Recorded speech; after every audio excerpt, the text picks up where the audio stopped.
မင်္ဂလာပ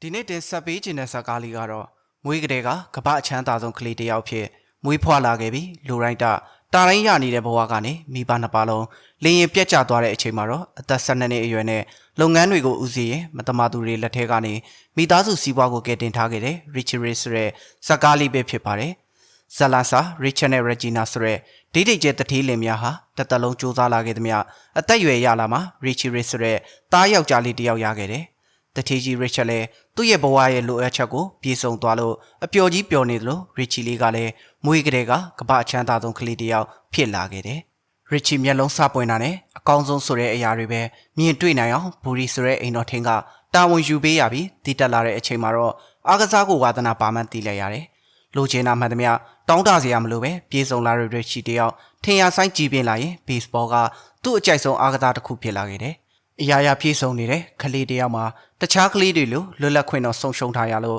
တနေ့တာကုန်ဆုံးဖို့အတွက်ဘူရီရဲ့အချိန်စရာအတိုင်းပဲလေပတ်နေခဲ့ရတယ်။ Richard ကလည်းချမ်းသာသလောက်ပရာဟိတစိတ်တက်လည်းအပြည့်ရှိလို့ပိတ်လူဆဲဆဲဖြစ်နေတဲ့ United 2ဆိုတဲ့စက်ရုံကိုအလုပ်သမားတွေအတွက်ပြန်ဝယ်ပေးထားလိုက်တယ်။အလုပ်သမားတွေကလည်းအလုပ်လက်မဲ့ဖြစ်မဲ့အရေးကကယ်တင်ပေးခဲ့တဲ့ Richard ကိုကြိုးစိုးဂုဏ်ပြုဖို့စောင့်နေကြပေမဲ့ Richie ကပဲသူ့ဖေကိုစားတက်ရောက်ပေးခဲ့တယ်။ကိုပိုင်လင်းနဲ့လာတဲ့ Richie ကိုရက်ွက်ထဲကကလေးတွေလည်းဝိုင်းအားကြနေကြပေမဲ့အသက်အရွယ်နဲ့မလိုက်အောင်ရင်းချက်ပြနေရတဲ့ Richie ကလည်းလွတ်လွတ်လပ်လပ်စောနေတဲ့ကလေးတွေကိုပြန်အားကြနေခဲ့တယ်။ Regina ကလည်းသူ့ယောက်ျားရဲ့မိသားစုပုံလေးလိုချင်တဲ့ဆိုတဲ့စကားကြောင့်တောင်တလုံးဝယ်ပြီးနီးပညာမြင့်ဆက်တွေနဲ့သူတို့မိသားစုပုံကိုပပုထုပစ်လိုက်တယ်။ Richard ရဲ့ချမ်းသာချက်ကတော့တမရတော်သူစီကပတ်စံလှန်လှန်ချီနေလို့စိတ်ညစ်နေရပြီး Richie ကလည်းသူ့ရဲ့အချိန်စရာတွေကြောင့်မိဘတွေနဲ့တော့နင်းနေထွေးထွေးနေခွင့်မရခဲ့ဘူး။အလုံများလို့နဲ့ Richard လည်းအိမ်ကိုမကတ်နိုင်တော့သူ့ကို Regina ကဘလူများတီးခံပေါင်းနေလဲမေးကြီးမှ80ဘီလီယံနဲ့ချစ်စရာကောင်းတဲ့တင်မတွေပိုင်ဆိုင်ထားလို့ဆိုတာသိလိုက်ရတယ်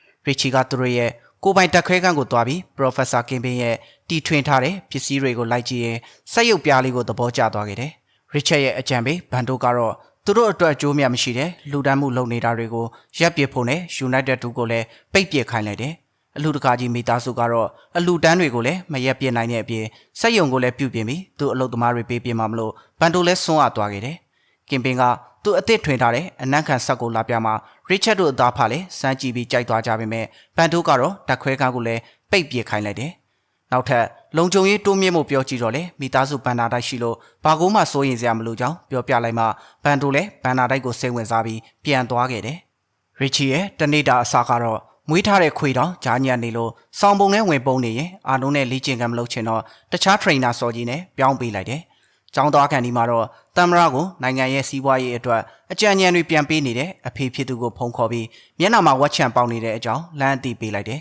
။ကျောင်းရောက်တော့လဲဒိတ်ဒိတ်ကျဲတထေးတွေရဲ့သားသမီးတွေကြီးစုံနေလို့ဆရာကြီးအထာလေးတွေနဲ့အချိုးတွေကတစက်မှမပြေလဲတင်နေတဲ့ဆရာတွေကတော့တီးခန့်နေကြရှာတယ်။ပတ်စံတွေတောက်တောက်လဲရကြတာကိုအသက်12နှစ်မှာတဲ့ကုမ္ပဏီကိုစီမံခန့်ခွဲနိုင်တဲ့ကလေးတွေကြီးစုနေလို့အရွယ်နဲ့မလိုက်အောင်စီးပွားရေးအကြောင်းတွေပဲပြောနေကြတယ်။ဂျားထဲမှာ Richie တယောက်စိတ်ညစ်နေခဲ့ရတယ်။အိမ်ပြန်တဲ့အချိန်မှာတော့သူ့ရဲ့အချိန်စရာတွေအလုံးကိုညှင်းပယ်လိုက်ပြီး United 2ကဘေဘောရိုက်နေတဲ့ကလေးတွေစီထွက်လာလိုက်တယ်။ Richie လည်းဝင်ကစားခြင်းကြောင့်ပြောလိုက်ပေမဲ့ကလေးတွေကလက်မခံလို့သူတို့ပြစ်တဲ့ဘောလုံးကိုထီအောင်ရိုက်မယ်ဆိုမှပတ်စံကြီးစိန်ခေါ်လိုက်ကြတယ်။တကယ်တမ်းရိုက်တဲ့အချိန်မှာ Richie လည်းဘောလုံးကိုထီအောင်ရိုက်နိုင်လို့အိမ်ကိုခေါ်ဖို့လှုပ်လိုက်ပေမဲ့ကလေးတွေကတော့သူ့ကိုမပေါင်းချင်မှန်းသိလိုက်ရတယ်။အင်္ဂလန်ပြည်မကြီးကိုပေးမဲ့ Richard တို့ရဲ့လက်ဆောင်တွေထဲမှာလုံခြုံရေးကောင်းဆောင် Ferguson နဲ့ပန်တို့ပေါင်းပြီးချိန်ကိုက်ပုံတစ်လုံးထည့်ပေးလိုက်တယ်။ Richard တို့ကတော့မသိပဲ Ferguson ကိုတော့ကျေးဇူးတင်စကားပြောရင်လေမော်တက်သွားမှအောက်မှာကြံခဲ့တဲ့ Regina လည်းသူ့သားမျက်နှာမကောင်းတာတတိထားမိလိုက်တယ်။ Richie ကိုခေါ်မသွားပဲ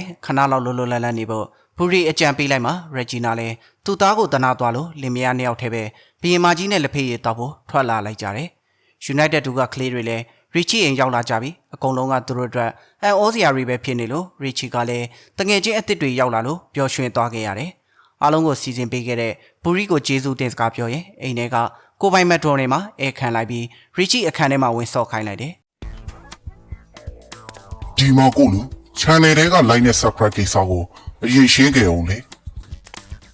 နေရောလိုဒီဘဲလေးလည်းနှိပ်ဖို့မမေ့နဲ့အောင်ဒါဒီ channel ရဲ့နောက်ပုတ်တွေအတွက်အရေးကြီးတယ်အိမ်ထဲမှာဆော့ရတာနည်းနည်းရိုးလာတော့လူထည့်ပြီးပြစ်တဲ့အမြောင်နဲ့အကုန်လုံးကိုထည့်ပစ်ပေးရင်စိန်ပြေးလိုက်တိုင်းကိုလည်းဆိုင်ကယ်ကိုစီနဲ့ခြံအကျယ်ကြီးတဲ့ကိုရှောက်ပတ်လိုက်ကြတယ်ဘူရီကတော့ ရီယာဆိုတဲ့ကောင်မလေးရဲ့အမေဒိုင်ယန်နဲ့အစင်တွေပြေးနေပြီးကလေးတွေအားလုံးကလည်းပျော်ရွှင်နေကြလို့ ရီချီလည်းသူ့ရဲ့ကိုပိုင်ရိုလာကိုစတာစီထပ်ခေါ်သွားလိုက်တယ်ရီချီလည်းလေရင်မောင်းနေရင်နဲ့ချောကလက်စားခြင်းလာလို့အနက်ခံဆက်နဲ့ပါဆယ်ထုတ်တွေလိုက်ရှာရင်ချိန်ကိုင်ပုံးကိုတွေးလို့လွှင့်ပစ်လိုက်ပေမဲ့လေရင်အမီးကိုထိသွားခဲ့တယ်တယောက်တည်းအောင်ပွဲခံနေတဲ့ဘန်တို့ကလည်းရီချက်တို့ရဲ့ဘန်နာတိုက်ဖွင့်ပြီးနိုင်ငံတနိုင်ငံဝယ်ဖို့စဉ်းစားနေတဲ့အချိန်ကြာမှာလေရင်ပေါ်မှာရီချီပါမသွားဘူးဆိုတာသိလိုက်ရတယ်ရီချီကလည်းသူ့ရဲ့မိဘတွေရဲ့တရင်ကိုစောင့်ကြည့်နေတဲ့အချိန်ရီချက်နဲ့ရက်ဂျီနာတို့နှစ်ယောက်ကလည်းပင်လယ်တွေကတက်ကယ်လေးတစ်စီးပေါ်မှာတောင်းတင်နေခဲ့ကြတယ်ဘန်တို့ကတော့ရီချက်တို့အတွက်ဝမ်းနေခြင်းအောင်ဆောင်ရင်လုပ်ငန်းတွေကိုလက်ဝဲကြီးအုပ်ပြီးအရင်ဆုံး United 2ကိုပိတ်ပစ်လိုက်တယ်။ဒါရဲ့အပါဝင် United 2ကအလုံမားတွေအကုန်လုံးအလုံလက်မဲ့ဖြစ်သွားကြလို့ရီယာကအကူကြီးလှမ်းတောင်းမှရီချီလည်းတီးလိုက်ရတယ်။နောက်နေ့မှာတော့သူ့ဖေရုံကန်မှာတာယာနေတဲ့ဘန်တို့စီသွားပြီးလုပ်ငန်းတွေကိုသူနဲ့ဘူရီဦးစီးမဲ့အကြောင်းပြောရင် United 2ကိုပြန်ဖွင့်ခိုင်းလိုက်တယ်။ဘန်တို့ကဝန်ထမ်းတွေရှော့ဖို့လုပ်နေပြန်တော့ရီချက်ရဲ့မူဝါဒအတိုင်းသူတို့ရဲ့အလုပ်သမားတွေကိုဘယ်တော့မှအလုံးမဖြုတ်ဖို့တတိပေးလိုက်တယ်။ရီချီလည်းသူ့ဖေနေရာကိုလုံးလုံးဝင်ယူလိုက်ပြီးရီချိုချေရဲ့ရောင်းအားမြင့်တင်ဖို့ရီယာတို့အုပ်စုကိုသူတည်တနာနဲ့ဖွံ့ဖြိုးရေးအဖွဲ့ဖြစ်မုံမြီးတဲ့အလုပ်ပေးလိုက်တယ်။အဖွဲ့ဝင်တွေအားလုံးကလည်းရီချီနောက်ပဲလိုက်သွားလို့ဘန်တို့လည်းအလိုလိုဘေးရောက်သွားပြီးသူတို့ရဲ့ပလန်ဘီကိုအကောင့်ထဲပေါ်ဖို့ဖာဂူဆန်ကိုခိုင်းလိုက်တယ်။ရစ်ချက်တို့လင်မယားနှစ်ယောက်ကတော့ပင်လယ်ထဲသွားပြီးလီဘောပါလာသမျှအစားတောက်တွေဝိုင်းနေနဲ့လေနေရရွက်လေရင်ရက်ဂျီနာရဲ့အိတ်တလုံးကိုထပ်တွေးလိုက်ရတယ်။ဒီဘက်မှာတော့ဘူရီရဲ့အခန်းမှာဖောက်ခွဲရေးပစ္စည်းတွေတွေ့တယ်ဆိုတဲ့အကြောင်းပြချက်နဲ့ရစ်ချက်တို့ရင်မယားကိုလောက်ကျန်တဲ့တရက်ခန့်ဖြစ်ရဲတွေဖမ်းသွားကြတယ်။ဖန်တို့ကတော့ရစ်ချီရဲ့အုတ်ထိန်သူအဖြစ်လက်လဲယူလိုက်ပြီးရေအိမ်တော်ကဝန်ထမ်းတွေအားလုံးကိုလည်းကြံရပါအဖြစ်နဲ့အလုပ်ဖြုတ်ပစ်လိုက်တယ်။ရက်ဂျီနာကလည်းသူ့အိတ်ထဲကအဝတ်စားတွေမိတ်ကပ်ဘူးတွေပြန်ရလို့ပျော်ရွှင်နေသလိုရစ်ချက်ကလည်းသူ့မိမရဲ့တင်ထောက်ကူပစ္စည်းကိုတွေ့လို့ဖုန်းဘက်ထရီအတွက်အဆင်ပြေသွားခဲ့တယ်။ဖန်တို့ကလည်းရစ်အိမ်တော်တစ်ခုလုံးကိုကင်မရာတွေတက်ပြီးရစ်ချီကိုလည်းအပြင်ထွက်ခွင့်မပေးတော့ပဲသူတို့ရဲ့အစီအစဉ်အားလုံးကိုအတန်ဖန်ဆက်ကတဆင့်ကင်ပင်းလဲတီးလိုက်ရတယ်။ရစ်ချီလည်းကင်ပင်းစီက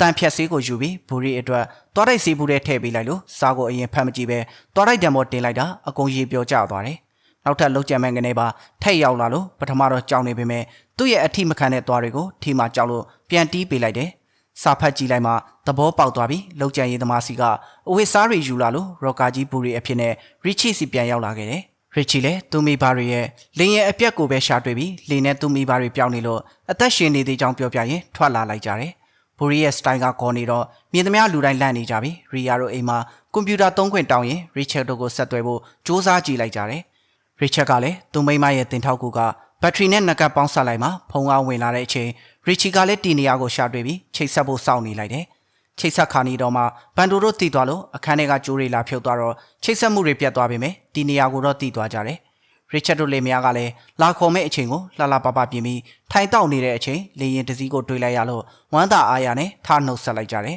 ။ရစ်ချီကလည်းသူ့ရဲ့ဘော်ဒါတတိုင်းနဲ့အိမ်ထဲကိုဝင်ဖို့နီးမျိုးစုံသုံးရင်အထဲရောက်လာတဲ့အချိန်မှာကင်ပင်းကိုလည်းချုပ်ထားကြလို့အရင်ကယ်ပေးလိုက်ရတယ်။ကင်ပင်းကအဆောင်တွေကိုအာရုံလွှဲထားတဲ့အချိန်ရီချီကလည်းသူ့အဖေကိုဆက်သွယ်ဖို့အခန်းထဲရောက်သွားပေမဲ့သူတို့ထက်ဦးအောင်ဘန်တို့ကသွားခေါ်ထားခဲ့ကြောင်းသိလိုက်ရတယ်။ရစ်ချီရဲ့ကြံရပါတွေအားလုံးလည်းအဖမ်းခံထားရပြီးဘန်နာတိုက်ကိုလိုက်ပြဖို့ရစ်ချက်တို့ကိုခေါ်သွားတဲ့အချိန်မှာဂျန်တဲ့လူတွေအားလုံးစမ်းသက်ခန်းနဲ့ခေါ်သွားလိုက်တယ်။ကင်ပင်းကတော့ဒုက္ခနာကိုလုံးအောင်ပုံရင်ခွာမရတဲ့ကော်တွေဖြန်းထားလို့အဆောင်တယောက်မိသွားပေမဲ့ဖာဂူဆန်ကတော့လွတ်သွားခဲ့တယ်။ရစ်ချီတို့အုပ်စုကိုစက်ထဲထည့်ဖို့လုပ်နေတော့မှကင်ပင်းလည်းဝင်ချလိုက်ပေမဲ့စက်ကပွင့်သွားပြီးသူ့ရဲ့ကော်နဲ့ပြန်ကတ်နေလို့စက်ရုပ်ပြားလေးအကူကြီးနဲ့ခလုတ်ပိတ်လိုက်နိုင်တယ်။ရစ်ချက်တို့လင်မယားကလည်းသူတို့ရဲ့ဘန်နာတိုက်စီကိုပျော်ပျော်ရွှင်ရွှင်ပဲပို့ပေးလိုက်မှအထဲမှာရစ်မီသားသူရဲ့အမတ်တရပစ္စည်းတွေပဲတွေ့လိုက်ရတယ်။ဘန်တို့လည်းဒေါသထွက်ပြီးတနက်တကားကလုံနေမှာရီချီရောက်လာလို့ပြစ်လိုက်ပေမဲ့ကင်ပင်းရဲ့ကြီးကအင်ကြီးဝတ်ထားလို့သူ့အဖေနဲ့အမေကိုကဲထုတ်လာလိုက်တယ်။ရစ်ချက်တို့လည်းထွက်ပြေးရင်သူတို့မိသားစုရုပ်ထုရဲ့နားပေါက်ရောက်သွားလို့မျက်မှန်ကတဆင့်သွားနေတဲ့အချိန်ဖာဂူဆန်ကလည်းပုံထွင်းတဲ့လေစာတနက်နာရောက်လာခဲ့တယ်။ဘူရီကလည်းဖာဂူဆန်နောက်ရောက်လာလို့ချနေကြတဲ့အချိန်ဘန်တို့ကလည်းအနောက်ကမရမကလိုက်လာတော့လေကားကိုကန်ချပေးလိုက်တယ်။ဖာဂူဆန်ရဲ့ကတန်းကရန်ပစ်ချက်တွေကြောင့်ရစ်ချက်တို့မိသားစုလည်းရုတ်ထုရဲ့ကျိုးနေတဲ့သွားနေရမှာဝင်နေလိုက်ကြပြီးဘန်တို့ကလည်းတောင်ပေါ်ကပြုတ်ကြလို့ဂျိုးနဲ့ဆောက်ထုတ်ချိန်နေခဲ့တယ်။အိမ်ပြန်ရောက်ကြတဲ့အချိန်မှာတော့ရစ်ချီလည်းရီယာတို့အုပ်စုနဲ့ဘေ့စ်ဘောအသင်းဖွဲ့လိုက်ပြီးသူရိုက်လိုက်တဲ့ဘောလုံးကတန်ရှည်လုံနေတဲ့ဘန်တို့အရှိရောက်သွားခဲ့တယ်။ဘူရီနှလုံးသားကလည်းတိုင်ရန်နဲ့တွေ့မှအင်္ဂလိပ်တွေကွာကြသွားပြီးအနမ်းမိုးတွေရွာနေကြသလိုရစ်ချီကိုလည်းအားလုံးကဝိုင်းကွန်ပျူနေကြလို့ရစ်ချက်တို့လင်မယားလည်းသူ့သားလေးစိတ်ချမ်းသာနေတာကိုကြည့်ရင်ဇလန်လေးလည်းပြီးဆုံးသွားပါပြီ။ဒီဇာကားလေးမှာပေးချင်တဲ့ message ကတော့လောကမှာငွေရှိတိုင်းလည်းပြည့်စုံမနေဘူးဆိုတာပါပဲ။အားလုံးကိုကျေးဇူးတင်ပါတယ်ခင်ဗျာ။